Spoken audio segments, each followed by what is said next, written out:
Okay, so it says again, there is a register value and there is a lock value. Register is inside, of course, CPU. Lock is in the memory. I run this TSL test and set Hocam lock, sesiniz register kapalı ama. lock. And if okay, so what does it do? It moves the value of lock to register and puts something non-zero inside this lock. If this is 0 at the beginning, I don't care what the value of R is. After running this instruction, R will become 0 and lock will become, let's say, 1. And I compare register with 0. If it is 0, that means that at the beginning nobody had the lock. Okay, jump not equal to enter region. Well, they are equal, then I will return them. Hocam mikrofonunuz kapalı. What does, sorry, do you hear me now? Yes. Okay, so what does that mean? It means that I call this function, if the lock is available, if lock is 0, when I call this function, it will set the lock to non-zero and it will return from this function. Otherwise, it will keep running this infinite loop. Again, another spin lock, another busy waiting, but I am not using anything about this array of interested and other processes, ID numbers, and calculation of that kind of stuff. Leaving the region is very, very easy. Just use your regular instruction, move 0 to lock. Okay, so that will be it. As I said before, TSL is just one instruction example depending on your CPU. For Intel-based CPUs, they have this exchange instruction. Again, it is done in an atomic way. So exchange just swaps the values of lock and register. So first, move 1 to the register. Then, let's say this is my register. This is my lock. Let's say lock is available at the beginning and register is my 1. Okay. When I execute this code, lock will be 1 and register will be 0. And I compare this register with 0. If it is 0, then that means that at the beginning I had the lock. Okay. But if it is the other way around, my register is 1 and lock is 1. I exchange them and they will be 1 and 1 again. This comparison will not hold and I will run into this infinite loop until lock becomes available. Okay, until lock becomes available. Okay, so easy to write function. Again, I didn't get any help from the operating system. And this question for you, is TSL a privileged instruction? Is this a privileged instruction like disabling the interrupts?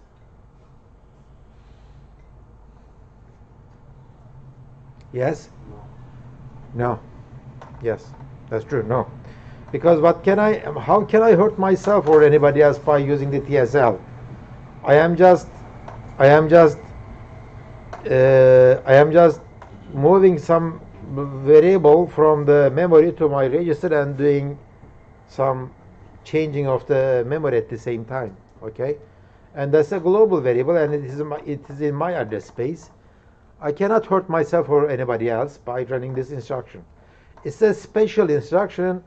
It should be only used by this purpose. Okay, purpose of doing the mutual exclusion and anything. Don't use it for anything other than this. But it is not a privileged instruction. Okay, it's not a privileged instruction. You don't have to be in the kernel mode to run this instruction. That means what? I can achieve mutual exclusion without asking from the operating system, without asking any help from the operating system. Okay. Until this infinite loop, this busy waiting I realize that it is taking lots of CPU time. It is very, very inefficient. I mean, while I am waiting for something to happen, I keep asking the CPU, did it happen? Did it happen? Did it happen? Did it happen? And this is not good, okay? At least 50% of if I am running 2 processes, is wasted, and I'm not doing anything. simple code, but I am just running it over and over and over again. So I am going to find a solution for that one. So mutual exclusion with busy waiting. We kind of solve this problem with the help of the hardware in a very, very simple way, but still busy waiting. I don't like busy waiting much. Okay, so spin locks, two correct solutions: TSL instructions and Peterson's algorithm. TSL instruction is an hardware solution. Peterson's algorithm is a software solution. Both of them involve busy waiting. Okay, it is acceptable for short waits. Okay, if I'm going to wait for a very, very short amount of time, that's fine. But if I am waiting for seconds, then that will be waste of CPU time. I don't like it. So for general purpose use, we need a solution that permits sleeping. So instead of a process running an infinite loop, maybe I should let that process sleep until the lock becomes available. That means what? That means operating system has to know about who is sleeping for what purpose, who is sleeping for what lock. Okay, so I am going to ask the operating system to make a lock available for me. I'm going to ask the operating system, is the lock available? If it is available, it will say yes. Otherwise, it will put me on hold, on block, and it will make me sleep until the lock is available. So that will be the solution. Okay, so I am achieving both 4 rules of mutually exclusive regions, critical regions. Also, I am going to address my concerns about the CPU efficiency. Okay, so that's one thing. I am going to do this in a few minutes. But before that, let's look at this interesting problem of priority inversion. We know about the priority.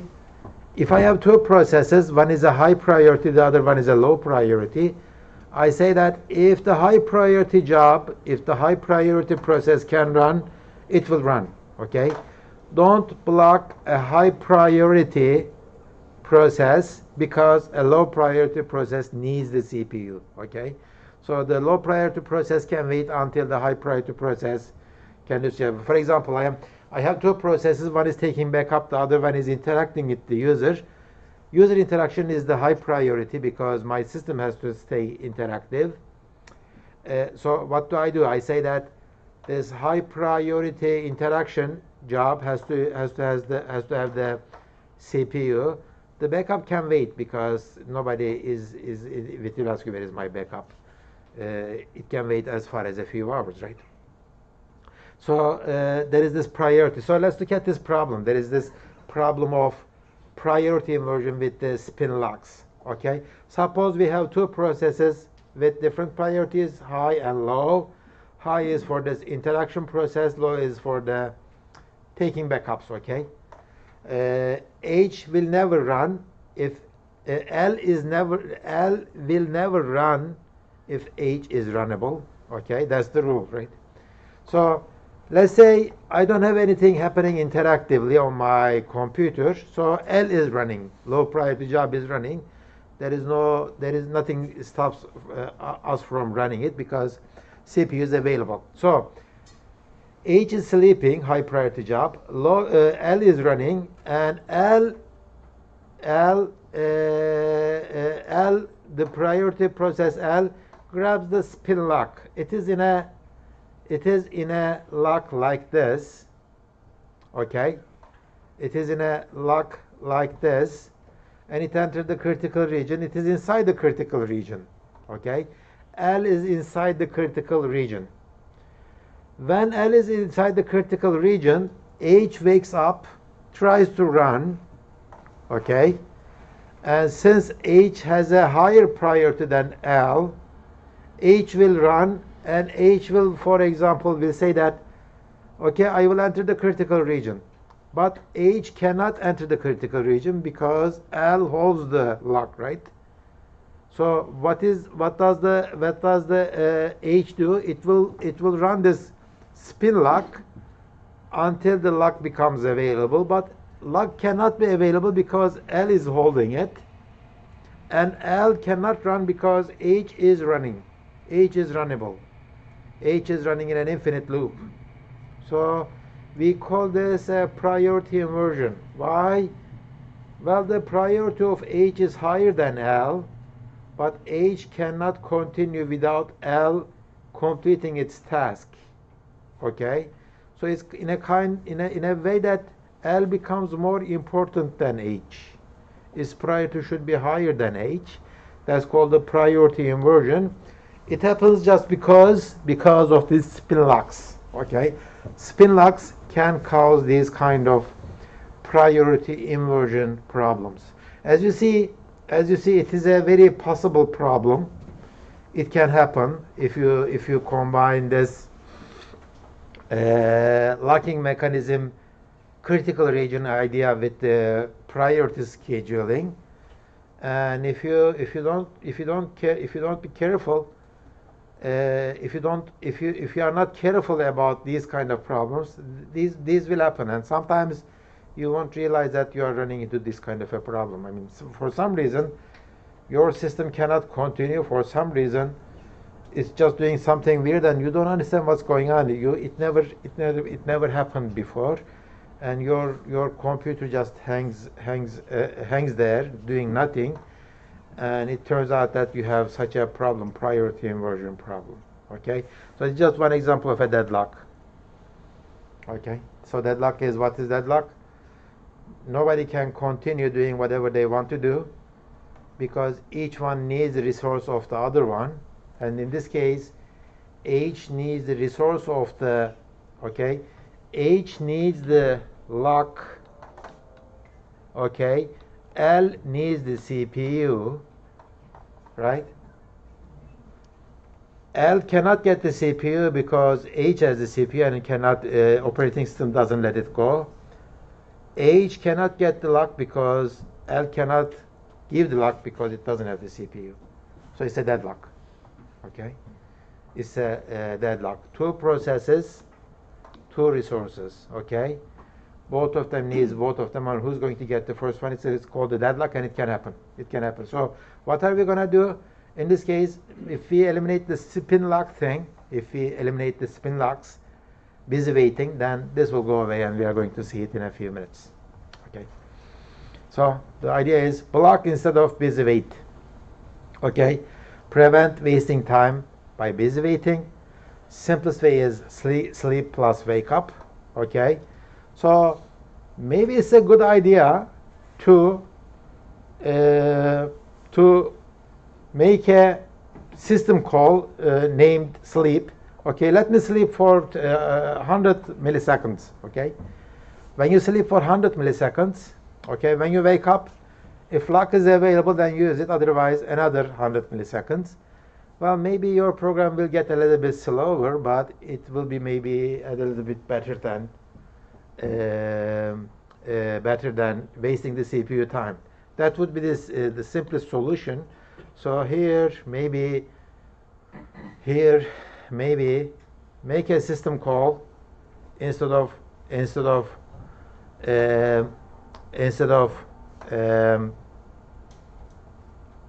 going to the top of the loop. Before going there, just sleep sometime 100 milliseconds. After that, run the loop. So sleeping will happen by the operating system, by the timer. So operating system will set up a timer for you, and during that time you will sleep, and when you wake up, and you are going to check that lock again, etc.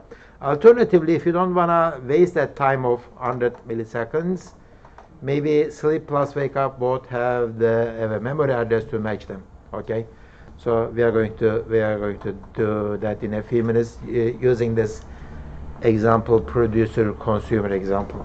Okay, this producer consumer example is a classical multi-threading example. Everybody gives this example all the time, and this idea of one process producing data, the other one is consuming, happens a lot in operating systems, in multi-programmed software, and it is called producer consumer. For example, one example is this print spooler. Whoever is producing those printed files will be called the producers, and whoever is printing the file is called the consumer. For example, the principal is a producer-consumer thing. I produce files to print, and the printer daemon prints them. Okay, so I am the producer, printer daemon is the consumer. Since I have to give these files to somebody, I have to share some space, and there is a typical race condition there. Okay, so we are going to solve this problem using the techniques that we have learned. While we are doing this, we are going to ask the operating system to block us when we wait things to happen. So this is what's going to happen. I have a array like this. Okay, there are, let's say, n elements in it. As a producer, I produce items in these slots inside the array, and as a consumer, I take these data and I consume them. Okay, so I am using this common space to store my produced data, and the consumer takes the produced data from this array and it consumes it. So if the consumer is too slow to consume all the data, there is space. The producer produces them and stores them inside this array, and the consumer, whenever it finds the time, it will consume them one by one. Typical print queues, right? I mean, sometimes the printer is too busy, so I have to wait until all the jobs are printed. Sometimes the print queue is empty, sometimes it is busy, sometimes this buffer is empty, sometimes it is full. But whatever it is, I should not run into any critical region problems, mutual exclusion problems, race conditions. That's the idea. Okay, so let's look at some code about this one. Producer, consumer. Okay, and is the number of slots available in my common buffer. Okay, so the producer runs this infinite loop. It just produces some item, produces the item. Okay, it inserts it into the common area. Okay, and the consumer just removes the item from the common area and consumes it. So this one produces and inserts, this one removes and consumes. Okay, but I need to be careful about the buffer size. If the buffer count is n, then I have to wait until buffer count becomes less than n, available count. At the beginning, count is 0. Okay, so count is less than n, which is 0, which is 100. At the beginning, the buffer is all empty, so I can produce them and put them into the buffer. Okay, if count is n, that means that buffer is full. I am going to sleep. Every time I insert something, I increment this count. This guy says that if count is 0, then I cannot consume anything, so I have to sleep. Okay, I have to sleep. The other thing is this: if count plus plus is 0, what does that mean? It means what? I produced the item, I insert it into the buffer, and it is the only item available. Previously the buffer was empty, right? That means what? Consumer must be sleeping to get a new item.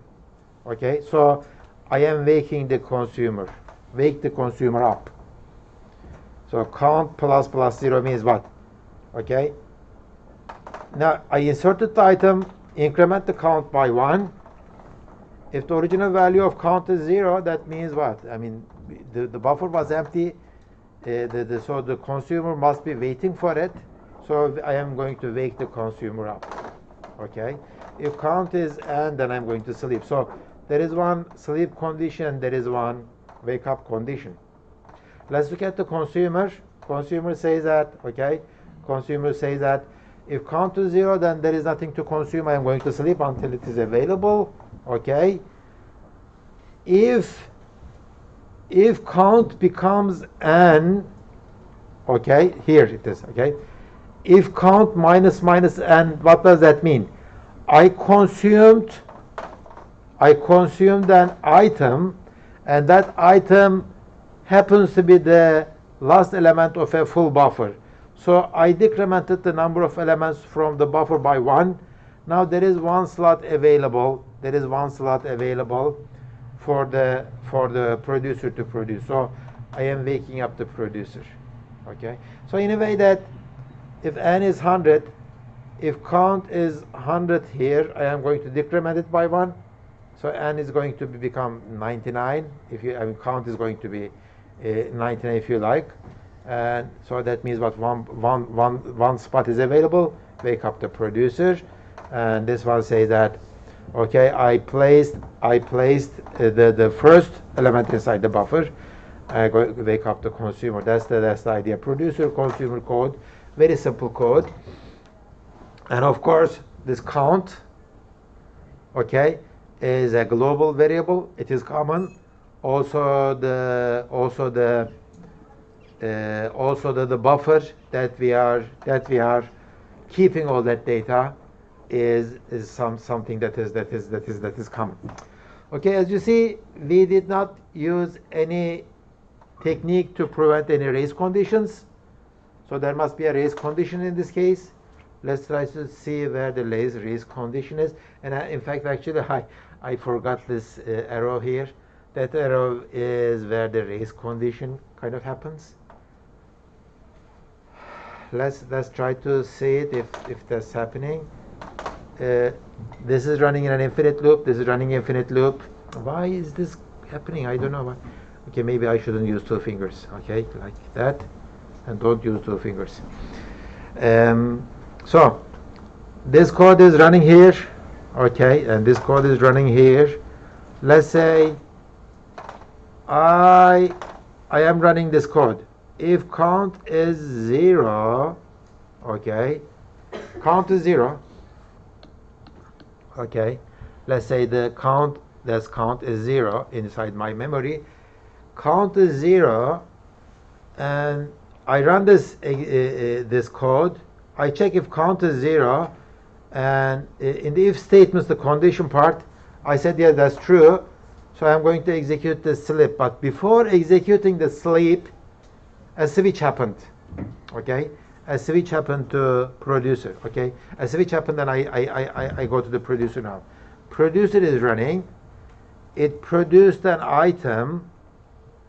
Okay, it produced an item, and since count is 0, okay, I am not going to go to sleep. I inserted the item, and I checked if the count is 0. Well, count is 0, and I am incrementing the count by 1, so count became 1, and I am waking the consumer thinking that consumer is sleeping for an item to consume. Okay, and after that it keeps running this loop.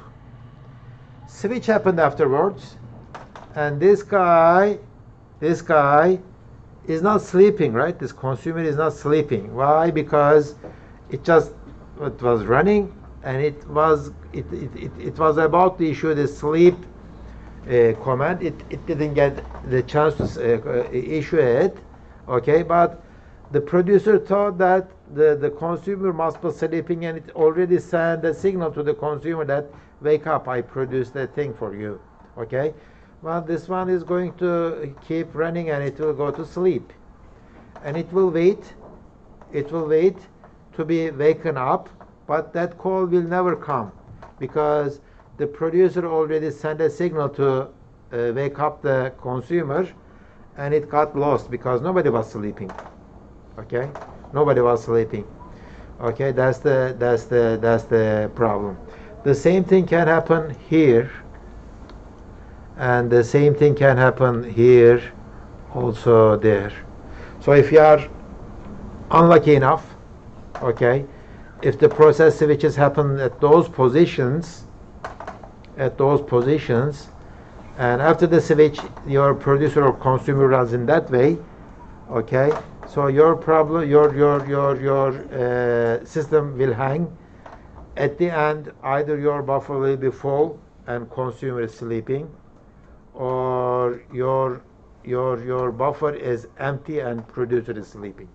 Nobody is waking them up. Okay, so that might happen. So that's kind of expected race condition, and we didn't do anything about race conditions yet. So let's look at how we can prevent these kind of race conditions using the standard software technology, and this one will come in the name of Semaphores.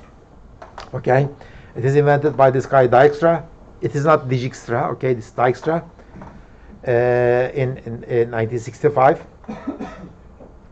This guy is from Netherlands too, okay, like the author of our book, Tannenbaum, okay. For some reason, those people are very good, especially in the 1960s, 70s, 80s, in computer science, theoretical computer science, operating system, and etc., networking, security, whatever, okay.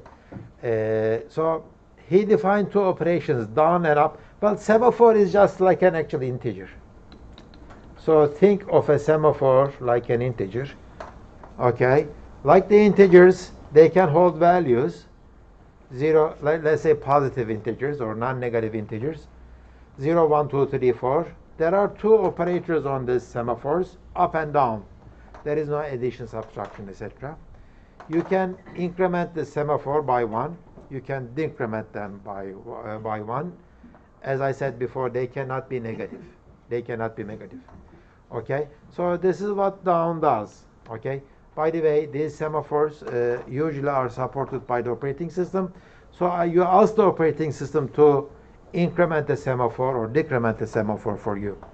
Down does this. It decrements the semaphore value if it is greater than 0. Okay? If it is 0, then it sleeps until somebody increments it. Then this guy wakes up, it decrements it, and it continues. Okay? So down decrements the integer, that semaphore, if it is greater than 0. If it is 0, you cannot decrement it. What are you going to do? You are going to wait until somebody makes that semaphore 1. So at that time you wake up and you decrement it and you continue. Okay? Up just increments the semaphore. If it increments it, and if the original value is 0, it says that, okay, somebody must be waiting on this semaphore. Somebody must be sleeping on this semaphore. Maybe sleeping on this semaphore, so I am going to wake up whoever is going to wait on this one. So up just increments it.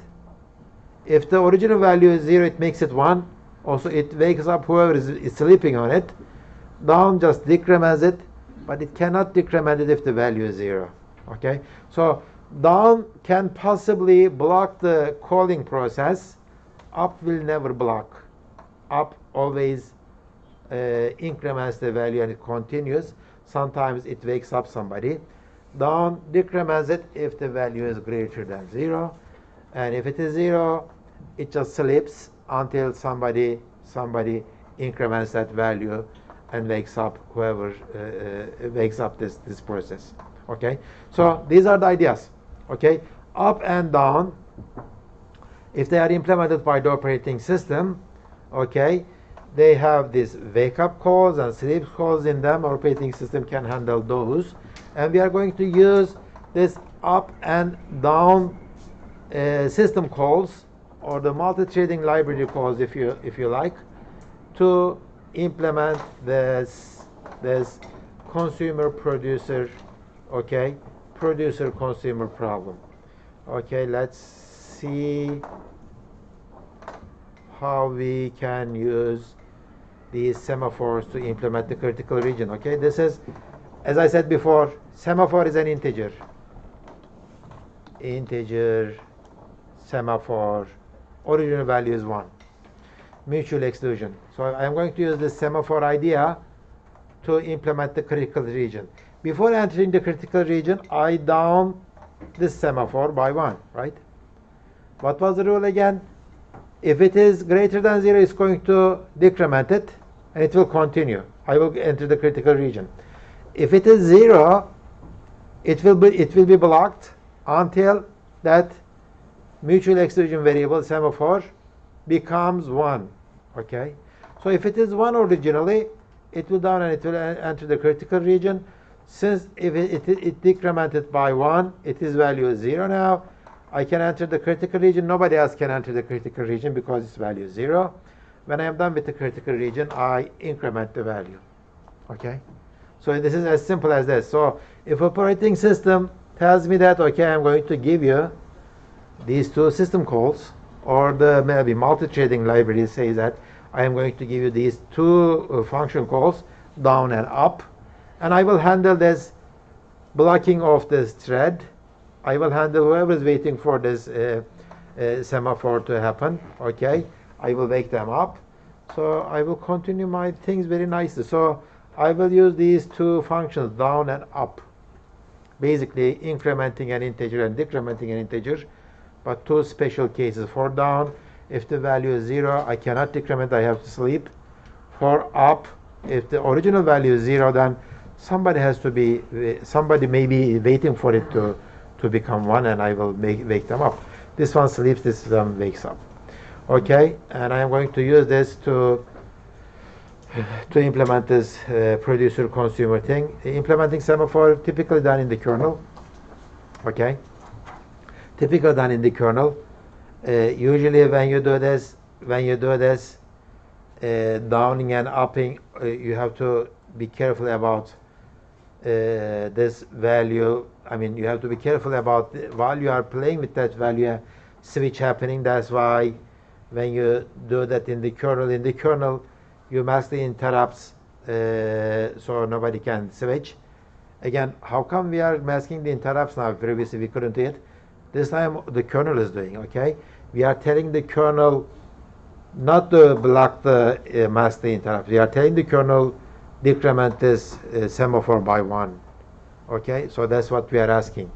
We are not asking it to block the mask interrupts anything. Okay, it's up to the kernel how to do it. Okay, for single CPU cases, usually kernel implements it by interrupt masking. For multiprocessor, it uses test and set lock. Okay, and you might say that, well, it might take some time for the disable interrupt, etc. Well, this is not only a few cycles, CPU cycles, so that's okay. I mean, I don't call this up and down system calls very often. Only for entering critical region and leaving the critical region. I am doing this in a sound way, in a reliable way. So it is implemented inside the typically kernel. And this is how I am going to implement this producer-consumer problem. Okay, with semaphores. I am going to use 3 semaphores. One is for mutual exclusion. One is for testing if the buffer is empty. One is for testing if the buffer is full.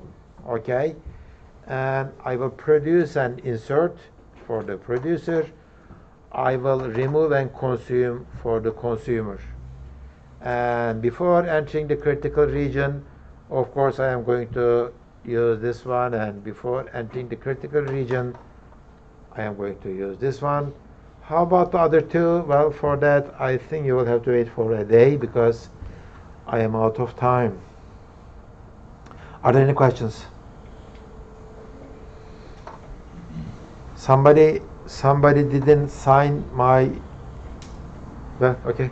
Did you find a pen? If there are no questions, I will continue tomorrow.